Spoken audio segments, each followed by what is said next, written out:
اتل ما أوحي إليك من الكتاب وأقم الصلاة إن الصلاة تنهى عن الفحشاء والمنكر ولذكر الله أكبر والله يعلم ما تصنعون ولا تجادلوا أهل الكتاب إلا بالذي أحسن إلا الذين ظلموا منهم وقولوا آمنا بالذي أنزل إلينا وأنزل إليكم وإلهنا وإلهكم واحد ونحن له مسلمون وكذلك أنزلنا إليك الكتاب فالذين آتيناه الكتاب يؤمنون به ومن هؤلاء من يؤمن به وما يجحد بآياتنا إلا الكافرون وما كنت تتلو من قبله من كتاب ولا تخطه بيمينك إذا لارتاب المبطلون بل هو آيات بينات في صدور الذين أوتوا العلم وما يجحد بآياتنا إلا الظالمون وقالوا لولا أنزل علي آية من ربي قل إنما الآيات عند الله وإنما أنا نذير مبين أولم يكفيهم أنا أنزلنا عليك الكتاب يتلى عليهم إن في ذلك لرحمة وذكرى لقوم يؤمنون كفى بالله بيننا وبينكم شهيدا يعلم ما في السماوات والأرض والذين آمنوا بالباطل وكفروا بالله أولئك هم الخاسرون ويستعجلونك بالعذاب ولولا أجل مسمى لجاءهم العذاب وليأتينهم بغتة وهم لا يشعرون يستعجلونك بالعذاب إن جهنم لمحيطة بالكافرين يوم يغشاهم العذاب من فوقهم من تحت أرجلهم ويقول ذوقوا ما كنتم تعملون يا عبادي الذين آمنوا إن أرضي واسعة فإياي فاعبدون كل نفس ذائقة الموت ثم إلينا ترجعون والذين آمنوا بالصالحات لنبوئنهم من الجنة غرفا تجري من تحتها الأنهار خالدين فيها نعم أجر العاملين الذين صبروا وعلى ربهم يتوكلون وكأي من دابة لا تحمل رزقها الله يرزقها وإياكم وهو السميع العليم ولئن سألتم من خلق السماوات والأرض وسخر الشمس والقمر ليقولن الله فأنى يؤفكون الله يبسط الرزق لمن يشاء من عباده ويقدر له إن الله بكل شيء عليم ولئن سألتهم من نزل من السماء ماء فأحيا به الأرض من بعد موتها ليقولن الله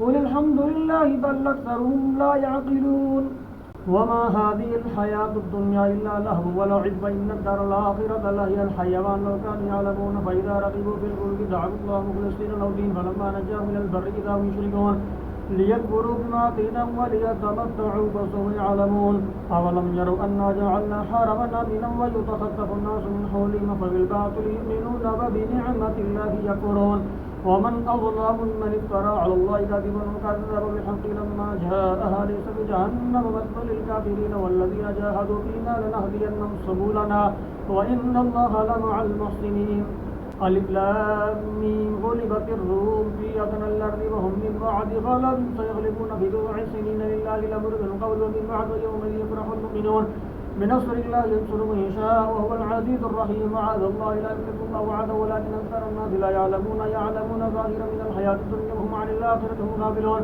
أولم يتفكروا في أنفسهم ما خلق الله في السماوات والأرض وما بينهما إلا بالحق وأجل مسمى وإن كثيرا من الناس بلقاء ربهم لكافرون ولم يسيروا في الأرض فينظروا كيف كان عاقبة الذين من قبلهم كانوا أشد منهم قوة وآثاروا الأرض ومعوا أكثر مما عملوها وجاءتهم رسل بالبينات وما كان الله ليظلمهم ولكن كانوا أنفسهم يظلمون ثم كان عاقبة الذين أساءوا السوء أن كذبوا بآيات الله فكانوا بها يستهزئون الله يبدأ الخلق ثم يعيده ثم إليه ترجعون ويوم تقوم الساعة يبلس المجرمون ولم يكن لهم من شركائهم شفعاء وكانوا بشركائهم كافرين وإذا أذقنا الناس رحمة فرحوا بها وإن تصبهم سيئة قدمت أيديهم إذا هم يقنطون أما الذين آمنوا بالصالحات ويوم تقوم الساعة يوم يتفرقون وأما الذين آمنوا بالصالحات فهم في روضة يحبرون وأما الذين كفروا وكذبوا بآياتنا ولقاء الآخرة فأولئك في العذاب محضرون فسبحان الله حين تمسون وحين تصبحون ولو لم في السماوات والأرض وعشيا وحين تظهرون يخرج الحي من الميت ويخرج الميت من الحي ويحيي الأرض بعد موتها وكذلك تخرجون ومن آياته أن خلقكم من تراب ثم إذا أنتم بشر تنتشرون من آياته أن خلق لكم من أنفسكم أزواجا لتسكنوا إليها وجعل بينكم مودة ورحمة إن في ذلك لآيات لقوم يتفكرون ومن آياته خلق السماوات والأرض واختلاف ألسنتكم وألوانكم إن في ذلك لآيات للعالمين ومن آياته منامكم بالليل والنهار وابتغاؤكم من فضله إن في ذلك لآيات لقوم يسمعون ومن آياته يريكم البرق خوفا وطمعا وينزل من السماء ماء فيحيي به الأرض بعد موتها إن بذلك لآيات لقوم يعقلون ومن آياته أن تقوم السماء والأرض بأمره ثم إذا دعاكم دعوة من الأرض إذا أنتم تخرجون وله من في السماوات والأرض كل له قانتون وهو الذي يبدأ الخلق ثم يعيده وهو أهون وله المثل الأعلى في السماوات والأرض وهو العزيز الحكيم. ضرب لكم مثلا من أنفسكم هل لكم مما ملكت أيمانكم من شركاء فيما رزقناكم فأنتم فيه سواء تخافون من خيفتكم أنفسكم كذلك نفصل الآيات لقوم يعقلون. بل اتبع الذين ظلموا أهواءهم بغير علم من يهدي من نزل الله ما له من ناصرين. فأقم وجهك لدين حنيفا فطرة الله التي فطر الناس عليها لا تبديل لخلق الله ذلك دين القيم ولكن أكثر الناس لا يعلمون. منيبين إليه واتقوا وأقيموا الصلاة ولا تكونوا من المشركين من الذين فرقوا دينهم وكانوا شيعا كل حزب بما لديهم فرحون. وإذا مس الناس ضر دعوا ربهم منيبين إليه ثم إذا أتاكم من رحمة إذا فريق منهم بربهم يشركون يكفر ما فيهم فتمتعوا فسوف تعلمون. أم أنزلنا عليهم سلطانا ويتكلم ما كانوا به يشركون. وإذا أذقنا الناس رحمة فرحوا بها وإن تصبهم سيئة قدمت أيديهم إذا هم يقنطون. أولم يروا أن الله يبسط الرزق لمن يشاء ويقدر إن في ذلك لآيات لقوم يؤمنون. فآت ذا القربى حقه والمسكين وابن السبيل ذلك خير للذين يريدون وجه الله وأولئك هم المفلحون. وما آتيتم من ربا ليربو في أموال الناس فلا يربو عند الله وما آتيتم من زكاة تريدون وجه الله فأولئك هم المضعفون. الله الذي خلقكم ثم رزقكم ثم يميتكم ثم يحييكم هل من شركائكم من يفعل من ذلك من شيء سبحانه وتعالى عما يشركون. ظهر الفساد في البر والبحر ما كسبت أيدي الناس ليذيقهم بعض الذي عملوا لعلهم يرجعون. قل سيروا في الأرض فانظروا كيف كان عاقبة الذين من قبل كان أكثر مشركين. فأقم وجهك للدين القيم من قول أن يأتي يوم لا مرد له من الله يومئذ يصدعون. من كفر فعليه كفره ومن عمل صالحا فلأنفسهم يمهدون ليجزي الذين آمنوا بالصالحات من فضله إنه لا يحب الكافرين. ومن آياته أن يرسل الرياح بشيرات وليذيقكم من رحمته ولتجري الفلك بأمره ولتبتغوا من فضله ولعلكم تشكرون. ولقد أرسلنا من قبلك رسلا إلى قومهم فجاءوهم بالبينات فانتقمنا من الذين أجرموا وكان حقا علينا نصر المؤمنين. الله الذي يرسل الرياح وتصير سحابا فيبسطه في السماء كيف يشاء ويجعله كسفا فترى البرق يخرج من خلاله فإذا أصاب به من يشاء من عباده إذا هم يستبشرون. وإن كانوا من قبل أن ينزل عليهم من قبله لمبلسين. فانظر إلى آثار رحمة الله كيف يحيي الأرض بعد موتها إن ذلك لمحيي الموتى وهو على كل شيء قدير. ولئن أرسلنا ريحا فراه مصفرا لظلوا من بعد يكفرون. وإنك لا تسمع الموتى ولا تسمع الصم الدعاء إذا ولوا مدبرين. وما أنت بهاد العمي عن ضلالتهم إن تسمع إلا من يؤمن بآياتنا فهم مسلمون. الله الذي خلقكم من ضعف ثم جعل من بعد ضعف قوة ثم جعل من بعد قوة ضعفا والشيخ يخلق ما يشاء وهو العليم القدير. ويوم تقوم الساعة يقسم المجرمون ما لبثوا غير ساعة كذلك كانوا يفقون. وقال الذين أوتوا العلم والإيمان لقد لبثوا في كتاب الله إلى يوم البعث فهذا يوم البعث ولكنكم كنتم لا تعلمون فيومئذ لا ينفع الذين ظلموا معذرتهم ولا يستعتبون. ولقد ضربنا للناس في هذا القرآن من كل مثل ولئن جئتهم بآية ليقولن الذين كفروا بآياتنا أنتم إلا مفترون كذلك يطبع الله على قلوب الذين لا يعلمون. فاصبر إن وعد الله حق ولا يستخفنك الذين لا يوقنون. ألف لام ميم تلك آيات الكتاب الحكيم هدى ورحمة للمحسنين الذين يقيمون الصلاة ويؤتون الزكاة وهم بالآخرة هم يوقنون أولئك على هدى من ربهم أولئك هم المفلحون. ومن الناس من يشتري لهو الحديث ليضل عن سبيل الله بغير علم ويتخذها هزوا أولئك لهم عذاب مهين. وإذا تتلى عليهم آياتنا ظل مستكبرا كأن لم يسمعها كأن في أذنيه وقرأه بشر بعذاب أليم. إن الذين آمنوا وعملوا الصالحات لهم جنات النعيم خالدين فيها وعد الله وهو العزيز الحكيم. خلق السماوات بغير عمد ترونها وألقى في البحر رواسي أن تميد بكم وبث فيها من كل دابة وأنزلنا من السماء ماء فأنبتنا فيها من كل زوج كريم. هذا خلق الله فأروني ماذا خلق الذين من دونه بل الظالمون في ضلال مبين.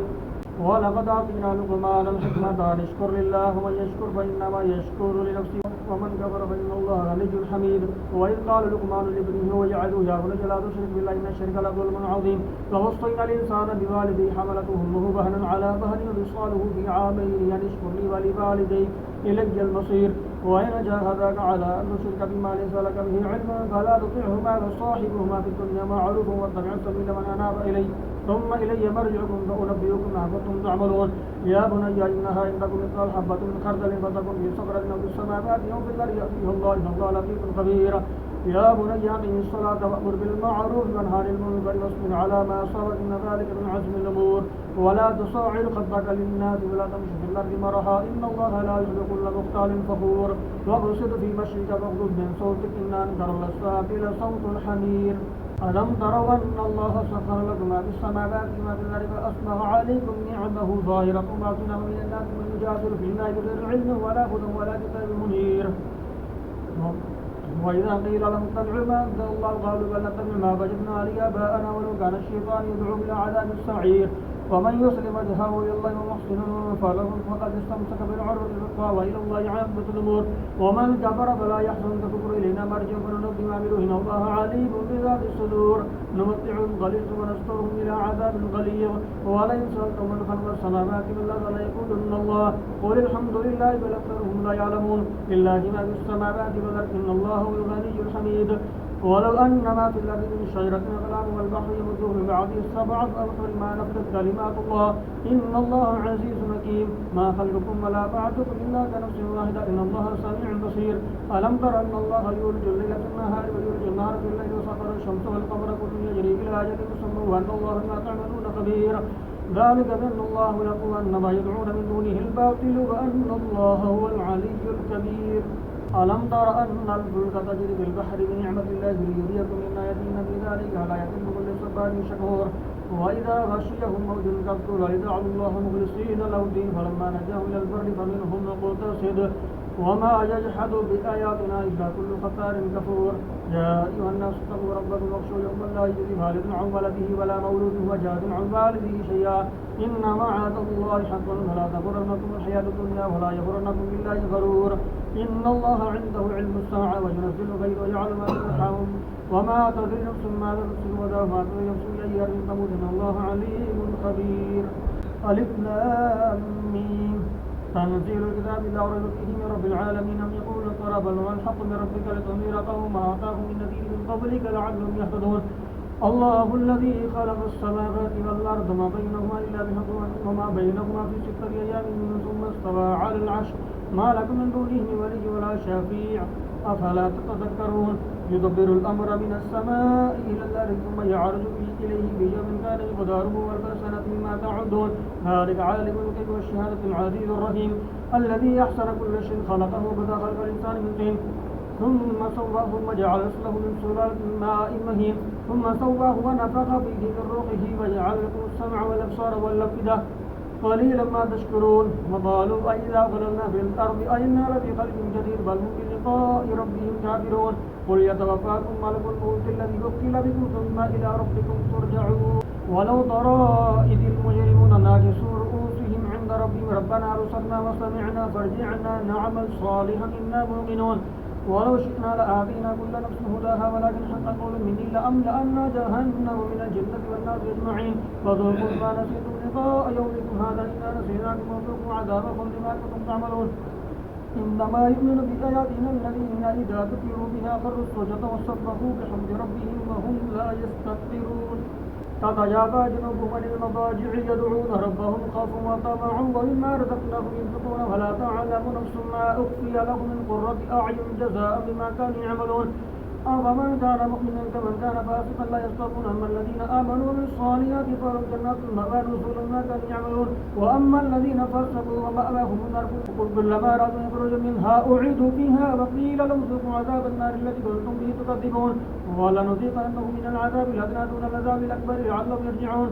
ومن أظلم ممن ذكر بآيات ربه ثم أعرض عنها إنا من المجرمين منتقمون. ولقد آتينا موسى الكتاب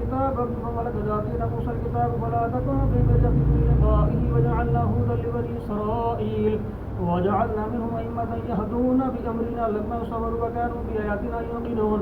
إن ربك هو يفصل بينهم يوم القيامة فيما كانوا فيه يختلفون. أولم يهدي لهم كما أهلكنا من قبلهم من القرون يمشون بمساكنهم إن في ذلك لآيات فلا يسمعون. أولم يروا أنا نسوق الماء إلى الأرض الجرز فنخرج به زرعا تأكل منه أنعام وأنفسهم فلا يبصرون ويقولون متى هذا الفتح إن كنتم صادقين قل يوم الفتح لا ينفع الذين كفروا إيمانهم ولا ينذرون فأعرض عنهم وانتظر إنهم منتظرون. يا أيها النبي اتق الله ولا تطع الكافرين والمنافقين إن الله كان عليما حكيما واتبع ما يوحى إليك من ربك إن الله كان بما تعملون خبيرا وتوكل على الله وكفى بالله وكيلا.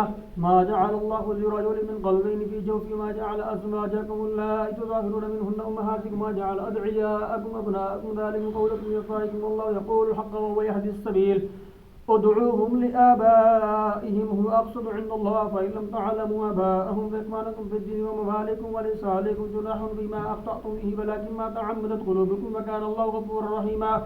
النبي أولى بالمؤمنين من أنفسهم وأزواجه أمهاتهم وأولو الأرحام بعضهم أولى ببعض في كتاب الله من المؤمنين والمهاجرين إلا أن تفعلوا إلى أوليائكم معروفا كان ذلك في الكتاب مسطورا. وإذا أخذنا من النبيين ميثاقا ومنك ومن نوح وإبراهيم وموسى وعيسى بن مريم وأخذنا منهم ميثاقا غليظا ليسأل الصادقين عن صدقهم وأعد للكافرين عذابا أليما. يا أيها الذين آمنوا اذكروا نعمة الله عليكم إذ جاءتكم جنود فأرسلنا عليهم ريحا وجنودا لم تروها وكان الله بما تعملون بصيرا. إذ جاءوكم من فوقكم من أسفل منكم وإذ زاغت الأبصار وبلغت القلوب الحناجر وتظنون بالله الظنونا هنالك ابتلي المؤمنون وزلزلوا زلزالا شديدا. وإذ يقول المنافقون والذين في قلوبهم مرض ما وعدنا الله ورسوله إلا غرورا. وإذ قال طائفة منهم يا أهل يثرب لا مقام لكم فارجعوا ويستأذن فريق منهم النبي إن بيوتنا عورة وما هي بعورة إن يريدون إلا فرارا ولو دخلت عليهم من أقطارها ثم سئلوا الفتنة لأتوها ما تلبثوا بها إلا يسيرا. ولقد كانوا عاهدوا الله من قبل لا يولون الأدبار وكان عهد الله مسؤولا. قل لن ينفعكم الفرار إن فررتم من الموت بالقتل وإذا لا تمتعون إلا قليلا. قل من ذا الذي يعصمكم من الله إن أراد بكم سوءا وأراد بكم رحمة ولا يجدون له من دون الله وليا ولا نصيرا. قد يعلم الله المعوقين منكم والقائلين لإخوانهم والمائلين ولا يأتون البأس إلا قليلا أشحة عليكم فإذا جاء الخوف رأيتم ينظرون إليك تدور أعينك الذي يشاء عليه من الموت فإذا ذهب الخوف سلبوكم بألسنة حداد أشحة على الخير أولئك لم يؤمنوا فأحبط الله أعمالهم وكان ذلك على الله يسيرا. يحسبون الأحزاب لم يذهبوا ويأتي الأحزاب يودوا لو أنهم بادون في الأعراب يسألون عن أنبائكم ولو كانوا فيكم ما قاتلوا إلا قليلا. لقد كان لكم في رسول الله أسوة حسنة لمن كان يرجو الله واليوم الآخر وذكر الله كثيرا. ولما رأى المؤمنون الأحزاب قالوا هذا ما وعدنا الله ورسوله وصدق الله ورسوله ما زادوا إلا إيمانا وتسليما. من المؤمنين رجال صدقوا ما عاهدوا الله عليه ومنهم من قضى نحبه ومنهم من ينتظر ما بدلوا تبديلا ليجزي الله الصادقين بصدقهم ويعذب المنافقين إن شاء يتوب عليهم إن الله كان غفورا رحيما. ورد الله الذين كفروا بغيظهم لم ينالوا خيرا وكفى الله المؤمنين القتال وكان الله قويا عزيزا. وأنزل الذين ظاهروهم من أهل الكتاب من صياصيهم وقذف في قلوبهم الرعب فريقا تقتلون وتأسرون فريقا وأورثكم أرضا وديارا وأرضا لم تطوها وكان الله على كل شيء قديرا. يا أيها النبي قل لأزواجك إن كنتن تردن الحياة الدنيا وزينتها فتعالين أمتعكن وأسرحكن سراحا جميلا. وإن كنتن تردن الله ورسوله والدار الآخرة فإن الله أعد للمحسنات منكن أجرا عظيما. يا نساء النبي من يأت منكن بفاحشة مبينة يضاعف لها العذاب ضعفين وكان ذلك على الله يسيرا.